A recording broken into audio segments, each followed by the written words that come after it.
1970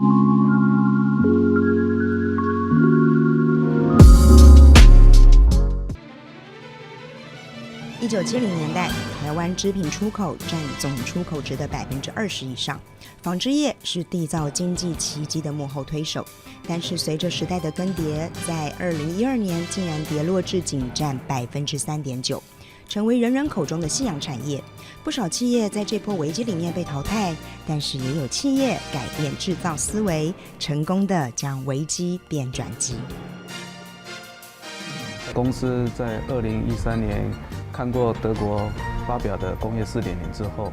开始公司在考虑说，在我们现有的传统的机械上注入新的元素，所谓互联网或者收集大数据的这样的一个概念。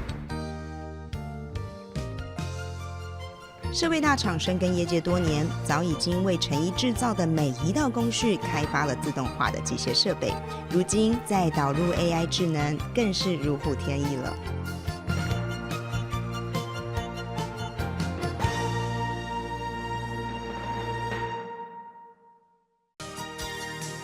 品质过关的布匹会送去松布，通常布料得经过1到3天的松布时间，否则成品会有尺寸偏差的问题。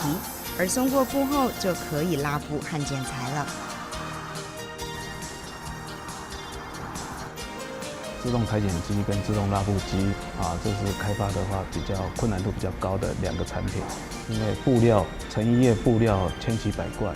所以说要因应这些布料的特性，所以设备上会一直不断的更新和改进。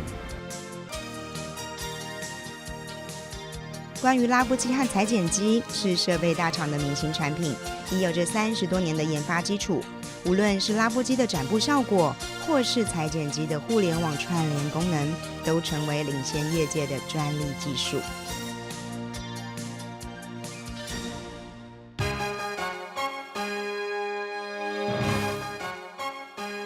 裁剪过后就进入中间整烫的部分，无缝贴合机属于中间整烫的设备，能改善传统车缝不具延伸性的缺点，且用无缝贴合做成的衣服也更美观。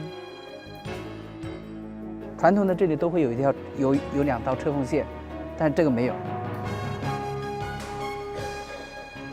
你穿在身上几乎是感觉不到有那个特别硬的或者痕迹的了。那我们传统的一定会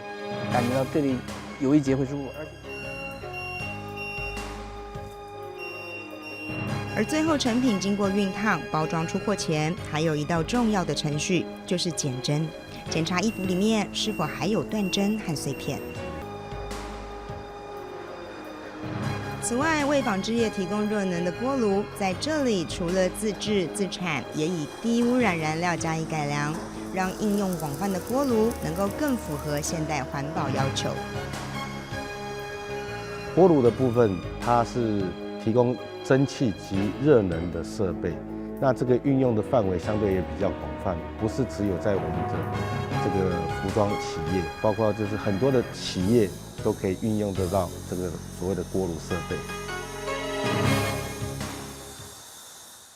在竞争激烈的设备市场上，品牌胜出的关键就在于做出差异化。所谓的差异不在价格，而在于创新的技术和完善的售后服务。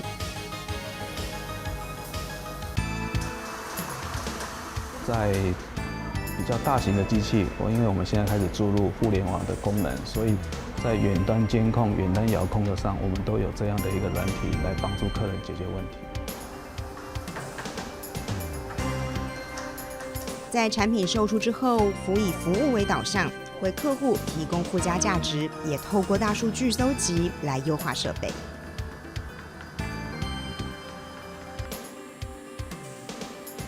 我用的所有的零件跟服务，我们做到负责任，用负责任的态度去面对我们的客户，面对我们的供应商。